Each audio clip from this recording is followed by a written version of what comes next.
price of Bitcoin has surged today as financial institutions from Blackrock to Wisdom Tree continue to give their Bitcoin blessings. Indeed, Blackrock, the world's biggest asset manager, is reportedly close to filing an application for a Bitcoin ETF. Over the last 4 days, Bitcoin is up 20%, nearing a 52-week high. Sentiment has been high in crypto since late last week when Blackrock filed an application for what would be the first ever spot Bitcoin ETF in the US. Bitcoin's recent run above 30,000 shows signs that the bull cycle may have begun. But remember, we're so early. We're just getting started on the road to infinity divided by 21 million, but the window is closing. Don't get priced out by BlackRock. We're going to talk about $1 million Bitcoin and why Lyn Alden thinks that may be chump change in the grand scheme. Get bullish. It's Saturday, and like a phoenix, Satoshi's creation rises. A lot of bullish news. Let's get it started with a clip of Lyn Alden from Bitcoin Conference 2023. Let's go.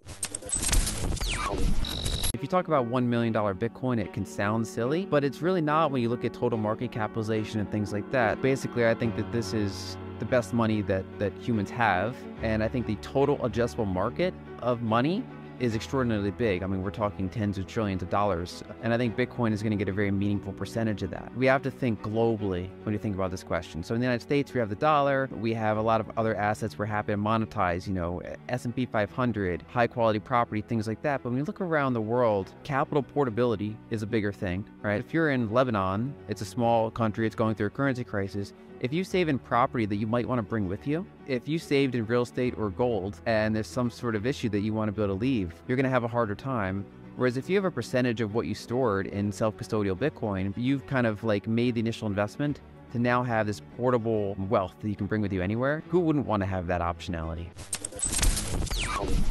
As usual, Lyn nails it and touches on checking one's financial privilege and realizing the global implications of Bitcoin. Now let's dive into the news. One of two companies that arguably own the world and BlackRock have filed for a Bitcoin ETF, in case you've been living under a rock. And then came the TradFi cascade. But when you look at Lyn, you take a look around at all the recent developments, not to mention just the global macro calamity, a milli for a Bitcoin, maybe it ain't as far away as it seems. Article from yesterday, BlackRock executive makes statements on regulation after Bitcoin ETF application, and be wary here, there is a twist of internet passport type language and digital identity. I mean, it is BlackRock we're talking about. As we get over here, considering its predominant position, BlackRock's preferences may influence the evolution of the industry's rules more than other players who have long led the cryptocurrency world. Shalom, in particular, stated the following: the first problem is, who am I trading with? We go to jail if we don't know who we're trading with. I'm not optimistic that the digital identity problem will be solved in the short term. Issues like automated market making in DeFi instead of central order limits are just fig leaves. Continuing here, BlackRock application. The SEC may not be able to object this time around. BlackRock's iShares unit filed paperwork with the US SEC on Thursday to create an ETF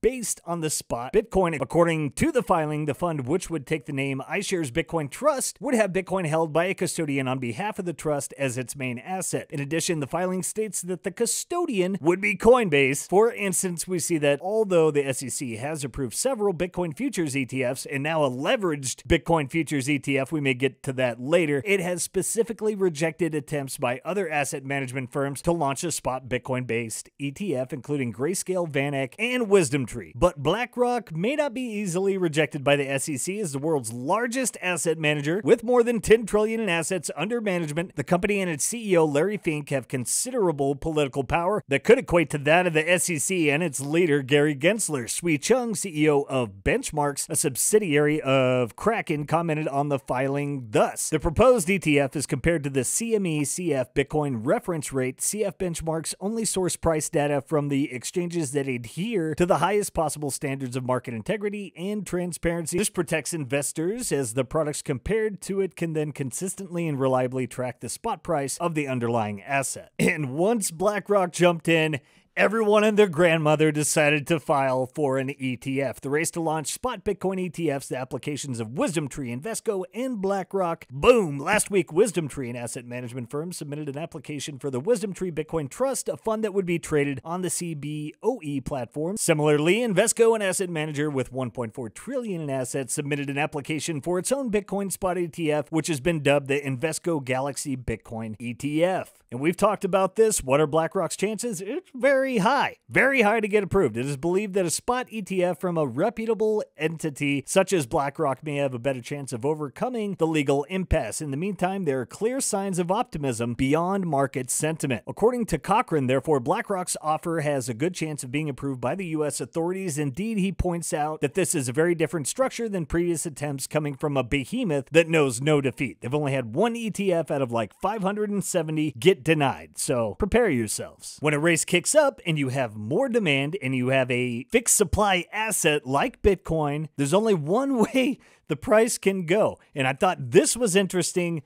Bitcoin price spiked to 138K on Binance as prices shot up to those levels for a few seconds at 6:50 a.m. UTC before immediately reverting to parity with other Bitcoin spot markets. Other trading pairs for Bitcoin traded as normal. But is there a little liquidity crisis over at Binance? What's going on over there? One thing about Bitcoin, when it's fixed and it's verifiable, we'll figure out who's swimming naked out here. And CZ, ooh, it looks like he might be in some trouble. And what is it they always say? Gradually, then suddenly, things can get going in Bitcoin in a hurry as 40 billion flows into Bitcoin market cap in 24 hours. Is 30K Bitcoin next? Well, obviously, we kick that door in. Where do we go next? Trivial in the grand scheme, but I love the bullishness. And I hope all you guys have been looking at your meth charts priced in Bitcoin because it's heading towards its destiny of zero. GFY, F-heads.